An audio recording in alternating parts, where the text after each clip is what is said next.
آدم علیہ السلام کے بعد جو نبی آئے ہیں وہ ادریس علیہ الصلاۃ والسلام، جن کا قرآن میں ذکر ملتا ہے، اور ان کے بعد جو نبی، ویسے تو اور بھی نبی آئے ہیں، شیس علیہ السلام بھی کہا جاتا ہے، لیکن قرآن میں جن کا تذکرہ ہے میں صرف وہ بتاؤں گا۔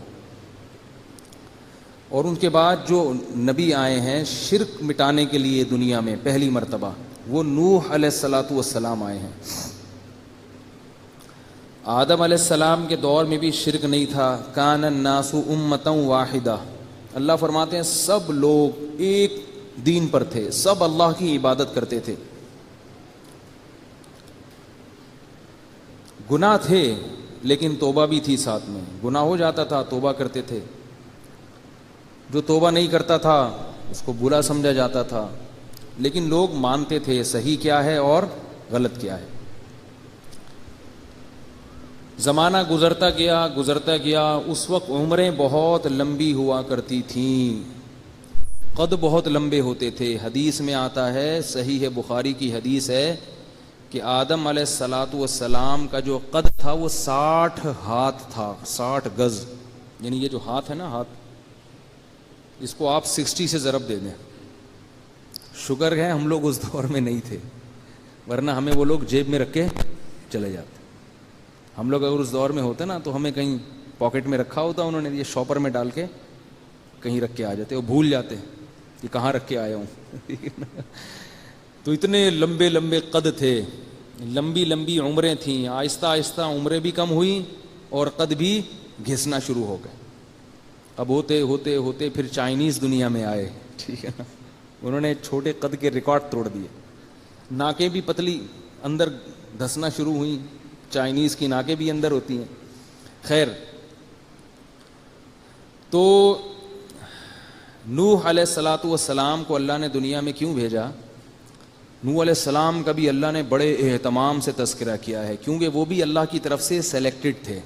نوح علیہ الصلاۃ والسلام جو تھے، ان کے دور میں ہوا کیا ہے کہ ان سے پہلے جو لوگ تھے وہ عبادت کیا کرتے تھے، عبادت گزار تھے، پھر آہستہ آہستہ بزرگوں کی عقیدت ان کے دلوں میں آئی، پھر جو اللہ والے لوگ ہوتے تھے ان کے ہاتھ پاؤں چومنا، یہاں تک تو چلے گا، پھر مزید آگے جا کے ان سے دم دروس، پھر ان سے تعویذ، پھر ہوتے ہوتے ہوتے ہوتے اتنا غلو ہو گیا اپنے پیر و مرشد میں کہ جب وہ بزرگ کا انتقال ہوتا تو ان کی تصویریں بنا کے اپنے گھروں میں یادگار کے طور پہ رکھتے۔ پھر تصویر سے معاملہ اور آگے بڑھا ہے، ان کے پتلے بنا کے رکھنا شروع کر دیے۔ اب یہ مطلب نہیں ہوتا تھا کہ یہ عبادت، یہ معبود ہیں، یہ خدا ہیں۔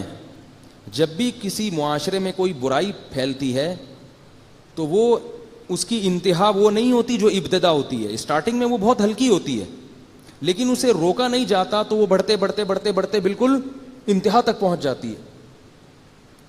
تو اب کیا ہوا کہ ود، سوا، یغوث، یعوق اور نصر، یہ 5 بڑے بڑے بزرگ تھے۔ ود، سوا، یغوث، یعوق اور نصر، یہ 5 بڑے بڑے بزرگ تھے۔ جب ان کا انتقال ہوا تو ان کی عقیدت میں لوگوں نے ان بزرگوں کی پہلے تصویریں بنائیں یادگار کے طور پہ، جیسے پرنس آغا خان کی تصویر لگی ہوتی ہے، یا دودھ والوں کی بات، دودھ والے یہاں بیٹھے ہوئے ہیں وہ ناراض نہ ہو، بعض دودھ والے جو ان کے علاوہ ہیں، یہ جو میرا بیان سن رہے ہیں، ان کی دکانوں میں اپنے پیر و مرشد کی تصویریں لگی ہوئی ہوتی ہیں، دیکھا ہوگا نا آپ نے، اور لکھا ہوتا ہے یہ سب تمہارا کرم ہے آقا کے بعد اب تک بنی ہوئی ہے، یہ اس بابے کی وجہ سے یہ دکان چل رہی ہے۔ تو یہ وہ عقیدت میں غلو ہے، اس لیے شریعت نے تصویر سازی کو حرام قرار دے دیا۔ نوح علیہ السلام کے دور میں کیا ہوا، انہوں نے ان کی تصویریں بنائیں بزرگوں کی، اور پھر ان کی مورتیاں بنا لی، یہاں سے بت پرستی کا آغاز ہوا تھا۔ یہ اسلامی، یعنی اس کائنات میں یا اس زمین پہ پہلی دفعہ بت پرستی کی ابتدا ہو رہی تھی، اور اس کا مقصد ان مورتیوں کی عبادت کرنا ہرگز نہیں تھا۔ وہ لوگ جانتے تھے کہ ان مورتیوں کو ہم نے اپنے ہاتھ سے بنایا ہے، یہ بھلا ہماری کیا بگڑی بنا سکتے ہیں، اتنے بے وقوف نہیں تھے۔ لیکن انہوں نے یہ کام اس لیے کیا، انہوں نے کہا کہ یہ بزرگ اللہ کے نیک اور پرہیزگار بندے تھے، تو ہم جب ان کی مورتیاں بنائیں گے تو ہم ان سے مانگیں گے تاکہ اللہ خوش ہو جائے کہ میرے بندوں کو تم پروٹوکول دے رہے ہو. نہیں آئی بات سمجھ میں؟ یعنی عبادت اللہ کی ہوگی اور ان کے سامنے جھکنا ایسے ہوگا جیسے ہم بیت اللہ کے سامنے جھکتے ہیں. آئی نا بات سمجھ میں؟ بیت اللہ اللہ کا گھر ہے نا, تو ہم اس کے سامنے جھکتے ہیں اور اللہ خوش ہوتا ہے میرے گھر میں. تو وہ کہتے تھے کہ ہم اللہ کے بندوں کے سامنے اگر سجدہ کریں گے اور ان کے سامنے رکوع اور سجود کریں گے تو اللہ کیا ہوگا؟ خوش ہوگا. حالانکہ بیت اللہ میں اور بت میں فرق یہ ہے کہ بیت اللہ پر اس بات کی دلیل قائم ہے کہ اس کو اللہ نے اپنا گھر قرار دیا ہے, جبکہ میں اور آپ جو ہاتھ سے مورتی بناتے ہیں اس میں اس کی کیا دلیل ہے کہ اللہ نے اس کو اپنا قبلہ قرار دیا ہے؟ تو یہاں سے شرک شروع ہوا, پھر ہوتے ہوتے پھر مزید آگے بڑھا, پھر انہوں نے ان بتوں سے مانگنا شروع کر دیا. کیوں؟ اس لیے نہیں کہ اللہ کے پاس اختیار نہیں ہے, بلکہ اس لیے کہ جیسے اللہ نے اپنے پاس اختیار رکھے ہوئے ہیں تو اللہ نے اپنے ان نیک بندوں کی مورتیوں کو بھی کچھ اختیارات دیے ہوئے ہیں, سارے نہیں کچھ. مثال کے طور پر اللہ اولاد خود بھی دے سکتا ہے, لیکن اللہ نے اولاد دینے کا اختیار یہ والی مورتی کو بھی دیا ہوا ہے. یہ بہت اہم پوائنٹ کی بات ہے, اس کو سنیں. بہت جو میں کہنا چاہ رہا ہوں نا وہ یہ واقعہ نہیں ہے, اس سے جو میں اخذ کرنا چاہ رہا ہوں وہ سمجھیں آپ. بارش کا اختیار کس کو دیا؟ اللہ نے فلاں کو دے دیا. اولاد دینے کا فلاں کو دے دیا. روزگار فراہم کرنے کا فلاں کو دے دیا. سارے اختیارات نہیں دیے. یعنی وہ اس کی دلیل دیتے تھے کہ جیسے ایک بادشاہ ہوتا ہے وہ سارے اختیارات اپنے پاس بھی رکھتا ہے, لیکن کچھ اختیارات وہ بانٹ بھی دیتا ہے. یہ وزیر کو بھی دے دیا, یہ گرفتاری کا اختیار کس کو دے دیا؟ ایس ایچ او صاحب کو. کیا خیال ہے؟ تو انہوں نے کہا اللہ نے نا اپنے اختیارات کیا کر دیے؟ بانٹ دیے. یہ وہ شرک ہے جس کی نفی کے لیے قرآن مجید نازل ہوا ہے کہ اللہ نے ذرہ برابر بھی اختیار کسی کو, ولی کو, کسی فرشتے کو, کسی جن کو, کسی کو بھی نہیں دیا ہے, نہ کسی نبی کو دیا ہے. ہمارے دور میں جو مشرکین ہیں جو اپنے آپ کو مسلم کہتے ہیں, ان کا جو شرک ہے وہ بت پرستوں کے شرک سے کئی گنا زیادہ بڑا ہوا ہے. کیونکہ بت پرست یہ نہیں کہتے کہ اللہ نے سارے اختیارات اس اکیلے بھگوان کو, مورتی کو دیے ہوئے ہیں. یاد رکھو, ہندو کبھی یہ نہیں کہتے کہ یہ والا جو بت ہے نا سارے اختیارات اس کو ہیں. کہتے ہیں بارش والا یہ ہے, اولاد دینے والا وہ ہے. تبھی ان کے ہاں مندروں کی نا قسمیں ہیں, مندروں میں بتوں کی قسمیں ہیں. یہ 50 روپے والا یہ صرف سموسہ کھلا سکتا ہے آپ کو, صحیح ہے نا, اور اس سے زیادہ اگر کام کروانا ہے تو اس کے لیے 100 روپے والا. تو ہندوؤں نے بھی یہ نہیں کہا کہ ایک ہی بت کو سارے اختیارات ہوتے ہیں. اسی شرک کی نفی کے لیے قرآن نازل ہوا کہ اللہ نے کسی کو کچھ بھی نہیں دیا اختیارات میں. لیکن ہمارے دور کے مشرک کیا کہتے ہیں کہ اللہ نے محمد صلی اللہ علیہ وسلم کو بھی تمام کے تمام اختیارات دے دیے ہیں. تبھی وہ یہ نہیں کہتے کہ نبی سے صرف اولاد مانگنا جائز ہے, بلکہ کہتے ہیں ہر وہ کام جو آپ اللہ سے مانگ سکتے ہو وہ تمام کام یا رسول اللہ مدد کہہ کے رسول سے بھی بولو نا بھائی مانگ سکتے ہو. تبھی تو یا رسول اللہ مدد کا نعرہ لگایا جاتا ہے. مدد کا کیا مطلب؟ ہر چیز میں مدد. کشتی ڈوب رہی ہے تو کشتی کو باہر نکالنے میں مدد, بے اولاد ہوں تو اولاد دینے میں مدد, بے روزگار ہوں تو روزگار فراہم کرنے میں مدد. اس لیے یاد رکھو کہ جو لوگ محمد صلی اللہ علیہ وسلم کو مختار کل سمجھتے ہیں ان کا شرک خدا کی قسم ہندوؤں کے شرک سے بڑا ہوا ہے. نہیں آ رہی میرا خیال ہے بات سمجھ؟ یہ توحید کا مسئلہ ہے, اس میں 2 نمبری نہیں ہے, لفاظی نہیں ہے, پوری کلیئر کٹ بات ہے اسلام میں جو بیان کی گئی ہے. فروعی مسائل میں تشدد جائز نہیں ہے. عقیدے کے معاملے میں 2 ٹوک عقیدہ ہونا چاہیے آپ کا. اگر اس میں آپ نے ذرا لچک دکھائی تو آپ بھی الٹے لٹکے ہوئے ہوگے قیامت کے دن. امام ابو حنیفہ سے کسی نے پوچھا, ان کا مذہب ہے کہ اگر کسی نے پوچھا کہ اللہ کہاں ہے اور وہ کہے مجھے پتہ ہی نہیں ہے, انہوں نے فرمایا وہ اسلام سے خارج ہے. اور اگر یہاں تک منقول ہے کہ اگر کسی نے نبوت کا دعویٰ کیا اور ایک آدمی اس جس نے نبوت کا دعویٰ کیا اس سے تحقیق کے لیے جا رہا ہے کہ یہ سچا ہے یا جھوٹا, تو یہ تحقیق کرنے والا بھی اسلام سے خارج ہو جائے گا. اس لیے کہ اس کو محمد صلی اللہ علیہ وسلم کے آخری نبی ہونے میں شک کیوں پیدا ہوا؟ نہیں آ رہی یار, چھوڑ. اچھا یہ میرا تقیہ کلام ہے, بہت سے لوگ اس سے, میں خود بھی پریشان ہوں, میں اپنا کبھی بیان سنتا ہوں کہ تو بھائی آ تو رہی ہے, کیوں بار بار ایک بات کہہ رہے ہو, کیونکہ میں بھی ایسے سن رہا ہوتا ہوں نا جیسے مجھے کوئی سمجھا رہا ہے, تو جب پوچھتا ہوں نا میں آ رہی ہے, تو میں کہتا ہوں بھائی آ رہی ہے یار آگے چلو. تو یہ میں نکالنا چاہ رہا ہوں لیکن اب آہستہ آہستہ نکلے گا. بڑے بزرگ بھی بیٹھے ہوئے ہوتے ہیں, وہ کہتے ہیں یار ہمیں آپ کیا سمجھتے ہو, کیا اب ہم سمجھ میں نہیں آ رہی. تو اس لیے یاد رکھو یہ بڑا خطرناک شرک ہے, خطرناک شرک ہے. نبی کو مشکل کشا سمجھنا, حاجت روا سمجھنا, یا کسی قبر پہ جا کے یہ سمجھنا کہ یہ بابا میری بگڑی بنا دے گا, انسان اس سے اسلام سے خارج ہو جاتا ہے. اور اللہ نے قرآن میں جگہ جگہ فرما دیا ہے کہ مشرک کی پر جنت میں نے حرام کر دی ہے. اگر مشرک کے لیے اللہ کے دل میں کوئی نرمی کا گوشہ ہوتا تو اللہ سب سے پہلے محمد صلی اللہ علیہ وسلم کے چچا ابو طالب کو جنت میں بھیجتے, اور ابراہیم علیہ السلام کے والد آزر کو اللہ جنت میں بھیجتے. اللہ نے کہہ دیا کہ اے ابراہیم تمہارے باپ کے لیے تمہیں دعا کرنے کی اجازت نہیں ہے. ابراہیم علیہ السلام نے اپنے والد کے لیے استغفار کیا تھا اللہ سے.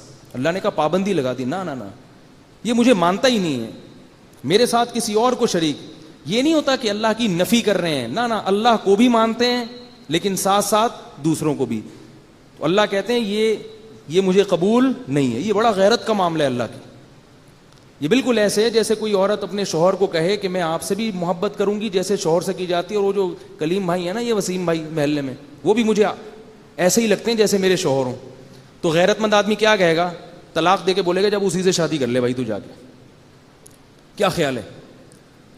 یہ مسئلہ غیرت کا ہے, اس میں اللہ تعالیٰ نے مغفرت کا آپشن نہیں رکھا. اس میں اللہ تعالیٰ نے یہ بتایا کہ یہ میری غیرت کا معاملہ ہے. اور قرآن میں آتا ہے کہ جب یہ لوگ جہنم کی آگ میں جلیں گے تو اللہ کہیں گے کہ جیسے تم مدد کے لیے دنیا میں دوسروں کو پکارا کرتے تھے تو آج اس آگ سے بچنے کے لیے بھی انہی کو پکارو. آج بھی یہاں یا رسول اللہ مدد کا ہو, یا غوث آدم مدد کا ہو, یا بتوں کے سامنے, بت بھی انہی کے ساتھ پھینک دیے جائیں گے اس آگ میں, ان کو بھی ایندھن بنا کے جلایا جائے. توحید کا معاملہ بڑا حساس ہے, یاد رکھو, بڑا حساس. ہاں یہ ضرور ہے کہ بہت سے توحید پرست بزرگ ہوتے ہیں ہمارے اکابر میں سے, ان کی تحریروں میں کچھ ایسا کلام ہے جس میں ان کی نیت شرک کی نہیں تھی, لیکن الفاظ میں احتیاط سے کام نہیں لیا گیا, لہذا لوگ ان پہ کفر کے فتوے لگا دیتے ہیں. تو اس طرح سے کسی پہ کفر کا فتویٰ نہ لگاؤ.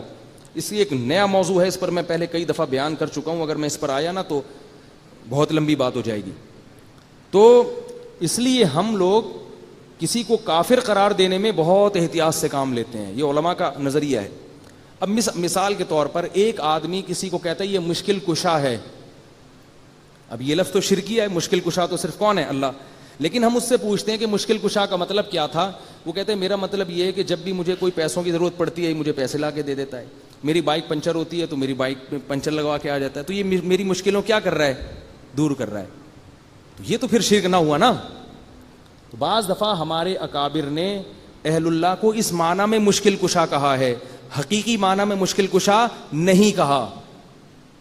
لہذا بعض لوگ کیا کرتے ہیں, ہمارے اکابر کی کتابوں سے ایسے مبہم الفاظ نکال کے ان پہ کفر کے فتوے لگاتے رہتے ہیں, جبکہ ان کی پوری زندگیاں توحید کی اشاعت میں اور توحید کی پرچار میں گزر گئیں. تو اس لیے اس میں اعتدال سے کام لینا ضروری ہے. یہ نہیں ہے کہ ایک صاحب نے مجھے کہا, یہ چھوٹا سا قصہ سنا کے میں آگے جاتا ہوں تاکہ شرک کا اصل مفہوم سمجھ میں آئے. اچھا یہ بھی یاد رکھو, یہ جو مشرک لوگ ہیں یہ پتہ ہے کیا کہتے ہیں, کہتے ہیں جب رسول سے مدد مانگنا شرک ہے تو پولیس سے مدد مانگنا شرک کیوں نہیں ہے. بات آ رہی ہے سمجھ میں؟ کہہ رہے ہیں جب تم ہیلپ لائن پہ فون کرتے ہو, ہیلپ کا مطلب تو مدد ہے نا, پولیس سے مدد مانگتے ہو, بیمار ہو جاتے ہو تو ڈاکٹر سے مدد مانگتے ہو, تو اگر ہم نے رسول سے مدد مانگ لی اس کو تم شرک کہتے ہو. تو یاد رکھو دونوں قسم کی مدد میں فرق ہے, سنیں خوب اچھی طرح سے. تو ہم قرآن پڑھ رہے ہیں نا, تو توحید تو سمجھ میں آئے. سب سے پہلے توحید ہے کیا؟ ایک مدد وہ ہوتی ہے جو ما فوق الاسباب ہوتی ہے, جس کی کوئی سائنٹیفک لاجک نہیں ہوتی, اور ایک مدد وہ ہوتی ہے کہ آپ جس سے مدد مانگ رہے ہیں آپ کو پتا ہے وہ اسباب اختیار کرے گا, وہ جو میرا کام کرے گا اس کی کوئی لاجک ہوگی. آئی بات سمجھ میں؟ اس کی مثال ایسے ہے, میں آپ سے مدد مانگتا ہوں کہ یار بھائی ایسا ہے کہ مجھے پیاس لگ رہی ہے, مجھے پانی پلاؤ, میری مدد کرو, تو قحط تو نہیں پڑا ہوا, پانی موجود ہے, کولر ہے, سب کچھ ہے. آپ اٹھیں گے, ٹانگیں استعمال کریں گے, جائیں گے, نلکا کھولیں گے, گریویٹی کی وجہ سے پانی نیچے کی طرف آئے گا, نیچے گلاس رکھ دیں گے آپ تاکہ وہ ضائع نہ ہو, بھرے گا, پھر آپ لائیں گے, میرے ہاتھ میں پکڑائیں گے. تو یہ سارے کام ایسے ہیں جن کی کوئی لاجک ہے. آپ اٹھے ہیں اس لیے کہ اس کی لاجک ہے, آپ کے اندر توانائی ہے, تبھی تو اٹھیں. کیا خیال ہے؟ لیکن یہی معاملہ ایسے ہو گیا کہ صحرا میں ہیں اور پانی کا نام و نشان ختم. نہیں آ رہی بات سمجھ میں؟ کوئی کولر نہیں ہے, کوئی دور دور تک پانی کا نام و نشان نہیں, کوئی کنواں نہیں ہے, اور اگر آپ نے کنواں کھودنا ریگستان میں شروع کیا تو آپ کو پتا ہے کہ میں مر جاؤں گا پیاس سے, مزید کوئی نام و نشان نہیں ہے. اب آپ آ کے اپنے دوست سے کہتے ہیں کہ یار میں تم سے مدد مانگتا ہوں کہ تم مجھے پانی پلاؤ. اب اس کے دو مطلب ہوں گے. ایک مطلب تو یہ کہ تم نے کہیں چھپا کے رکھا ہوا ہے بیٹا, یا تمہارے پاس موبائل فون ہے, تم فون کر کے منگواؤ. اگر یہ مطلب ہے پھر تو ٹھیک ہے, چھپایا پانی ہے تو پلا دو. اور اگر یہ مطلب نہیں ہے تو پھر اس کا مطلب کیا ہے؟ غیب سے سامان پیدا کرو بس. نہیں آ رہی بات؟ کچھ بھی نہیں ہے, بس چھو منتر کرو پانی آ جائے. یہ کام کس کا ہے بھائی؟ اللہ کا کام ہے. جادوگر جو چھو منتر کرتا ہے نا, وہ نظر کا دھوکا ہوتا ہے. یا تو پانی چھپا کے رکھا ہوا تو پھر لا کے دیتا ہے, وہ چھپائی ورنہ پانی نہیں ہو اور پیدا ہو جائے, یا تو کوئی سائنسدان ہائیڈروجن اور آکسیجن کو ملا کے پیدا کرے گا, وہ بھی سائنٹیفک لاجک میں آ گیا. اور اگر یہ بھی نہیں ہے تو پھر یہ کیا ہے؟ یہ وہ مدد ہے جو اسباب سے ہٹ کر ہے. یہ کام صرف کون کر سکتا ہے؟ اللہ. بنی اسرائیل صحرا میں بھوکے پیاسے تھے, اللہ نے مدد کی, آسمان سے منو سلوا اتار دیا. سمجھ رہے ہو بات کو؟ نبی صلی اللہ علیہ وسلم کے دور میں پانی ختم, ایک پیالہ ہے, تھوڑا سا پانی ہے, معمولی سا چشمہ ہے, آپ صلی اللہ علیہ وسلم نے انگلیاں ڈالی ہیں اور پانی ابلنا شروع ہو گیا. تو یہ کام کس نے کیا تھا؟ اللہ نے. نبی نے نہیں کیا یہ, کیونکہ اس طرح سے پانی پیدا کرنا نبی کے اختیار میں نہیں ہے. انگلیوں سے پانی نہیں نکلتا, اس کی کوئی سائنٹیفک لاجک نہیں ہے. چاند کے 2 ٹکڑے اگر ایٹم بم پھاڑ دیں وہاں جا کے تو ہو جائیں گے. ایٹم بم پھاڑ دیں تو چاند کے 2 ٹکڑے ہو جائیں گے. زمین پہ آپ کھڑے ہو کر چاند کو اشارہ کریں اور اس کے 2 ٹکڑے ہو جائیں, یہ کام کسی انسان کا نہیں ہے. یہ ٹکڑے کس نے کیے تھے؟ اللہ نے کیے تھے. نبی چاند کے ٹکڑے نہیں کر سکتے. اللہ نے نبی کو حکم دیا کہ آپ انگلی کا اشارہ کریں, چاند کو 2 حصوں میں تقسیم کر دوں گا. تو معجزہ جتنے بھی ہیں نا وہ اللہ کرتا ہے, وہ نبی نہیں کرتے. تو یاد رکھو, یہ جو شرک ہے نا, اسباب سے ہٹ کے کسی کو پکارنا, یہ کیا ہے؟ اصل میں شرک ہے. یہ کام صرف اور صرف کون کرتا ہے؟ اللہ. اتنا ہمارے اسلاف نے اس کا خیال کیا کہ رسول اللہ صلی اللہ علیہ وسلم کی قبر پہ جب عمر بن عبدالعزیز نے 4 دیواری کھڑی کی ہے اس کو محفوظ کرنے کے لیے, تو 5 کونوں والی عمارت بنائی ہے, 4 کونوں والی عمارت نہیں بنائی ہے. پتہ ہے آپ کو؟ یہ ہمارے نبی کی جو قبر ہے نا وہ چاروں طرف سے پیک ہے, تو وہ جس چاروں طرف جو دیوار ہے اس کے 5 کونے ہیں, 4 کونے نہیں ہیں. کیوں؟ انہوں نے یہ سوچا تھا کہ اگر اس کے 4 کونے ہوئے تو اس عمارت کی شکل بیت اللہ کے مشابہ ہو جائے گی, کہیں لوگ اس کا طواف کرنا نہ شروع کر دیں. نہیں آ رہی بات؟ اچھا آ رہی ہے, معذرت. تو لوگ اس کا طواف کرنا نہ شروع کر دیں, اس لیے اس کا اہتمام کیا, بھئی عبادت نہ شروع ہو جائے. اور صدیوں سے اللہ تعالیٰ نے اپنے نبی صلی اللہ علیہ وسلم کو سجدہ گاہ بننے سے بچایا ہوا ہے, اپنے نبی کی قبر کو. آپ صلی اللہ علیہ وسلم نے فرمایا اللہ یہود و نصارہ پہ لعنت کرے کہ ان میں سے جب کوئی مرتا تھا تو وہ اس کی قبر کو سجدہ گاہ بنا لیتے تھے. یہ آپ نے اپنی انتقال سے پہلے فرمایا تاکہ لوگ میری قبر پہ طواف اور سجدہ شروع نہ کر دیں. لیکن لوگ باز نہیں آتے, تو سعودی حکومت کا ڈنڈا ہے تو کچھ قابو میں ہے, ورنہ وہاں جا کے بھی لوگ قبر کی طرف رخ کر کے ہاتھ اٹھا کے دعا مانگنا شروع کر دیتے ہیں. وہ منع کرتے ہیں بھائی وہاں تو ہاتھ اٹھا کے دعا مانگنا اس لیے بھی ناجائز ہے کہ یہ وہم بھی نہیں ہونا چاہیے کہ آپ نبی سے مانگ رہے ہیں. اس لیے وہاں علماء کہتے ہیں کہ اگر دعا مانگنی ہے تو قبر کی طرف پشت کر کے بیت اللہ کی طرف رخ کرو, صحابہ کی یہی سنت ہے. تو اس لیے جو پہلا شرک شروع ہوا وہ کہاں سے؟ اپنے بزرگوں کی عقیدت میں حد سے زیادہ غلو کرنا اور ان کو سمجھنا کہ یہ بگڑی بنا دیں گے، اور یہ غلو آہستہ آہستہ ہماری قوم میں بھی سرایت کر گیا ہے. عاملوں پہ نہیں آ رہا میں، لیکن بس یہ بتا دوں عاملوں کو بھی لوگ یہ سمجھتے ہیں کہ وہیں سے بیٹھے بیٹھے یہ میرے کام بنا دیں گے. وہی نہیں بنا سکتا، وہ پاگل ہے، وہ کچھ نہیں کر سکتا، وہ پاگل ہے تبھی تو عامل بنا ہوا ہے.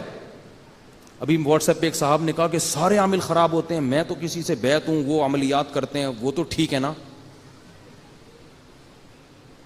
میں نے جواب ہی نہیں دیا، کیونکہ یہ لوگ عقیدت میں اتنے پاگل ہو چکے ہوتے ہیں کہ ان کو دلائل سے بات سمجھ میں نہیں آتی. یہ عقیدت بڑی عجیب چیز ہے، جب ایک دفعہ خامخواہ کی دماغ میں بیٹھ گیا نا عقیدت ہو کسی کے دلائل سے، کسی کے علم سے، تو پھر سمجھ میں آتی ہے. کہنے ان لوگوں نے سیکھا ہوا ہے، وہ دلیل یہ دے رہے تھے ان کو سیکھا ہوا ہے.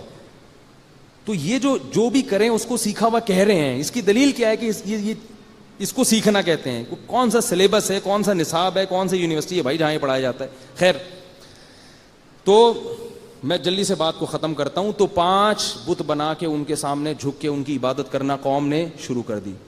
تو پھر پہلے پیغمبر نوح علیہ السلام ہیں جو اس دنیا سے شرک کو ختم کرنے کے لیے نازل ہوئے.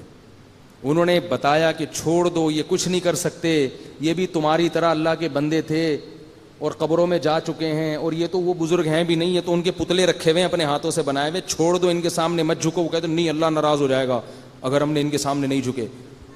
سمجھاتے رہے سمجھاتے رہے سمجھاتے رہے، اور قرآن کہتا ہے کتنے سال سمجھایا؟ 950 سال، یعنی 9500.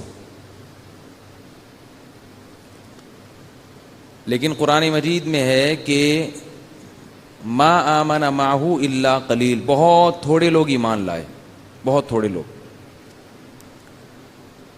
اور یہ تھوڑے بھی زیادہ تر غریب مسکین لوگ تھے. جتنے بھی انبیاء نے دعوت کا کام کیا ہے ان کی دعوت پر لبیک کہنے والے لوگوں میں غریبوں اور مسکینوں کی تعداد ہمیشہ زیادہ رہی ہے، اور پہل بھی غریبوں اور مسکینوں نے کی ہے. یہ تمام پیغمبروں کی دعوت میں. اس سے علماء کہتے ہیں کہ جس دعوت میں غریب اور مسکین لوگ نہ ہوں، یعنی آپ کی جو آپ نے دین کا کام شروع کیا اور اس میں غریب لوگ نہیں آ رہے، تو کچھ دال میں کالا کالے کا خطرہ ہے. کوئی قاعدہ کلیہ نہیں ہے لیکن کچھ گڑبڑ ہے. سمجھ رہے ہیں بات کو؟ کچھ گڑبڑ ہے اس میں. تو ذرا استحضار کر لینا چاہیے ایسی تحریک کو، ایسی تنظیم کو اپنے حالات میں، کہ ہم کوئی ایسا تو نہیں کہ شریعت سے ہٹ کے چل رہے ہوں. کیونکہ انبیاء کے ساتھ جب بھی ہوا نا یہ دعوت کا کام تو غربا اور مساکین زیادہ آئے ہیں. ایک بات تو یہ ہوئی. دوسری بات ہمیشہ یہ ہوئی ہے کہ مالدار لوگ یہ انبیاء کو کہا کرتے تھے کہ ہم آپ کی بات اس مجمع میں بیٹھ کے نہیں سنیں گے جس مجمع میں غریب اور مسکین لوگ ہوتے ہیں، ان کو اپنے پاس سے بھگائیں. ہماری شخصیت مجروح ہوتی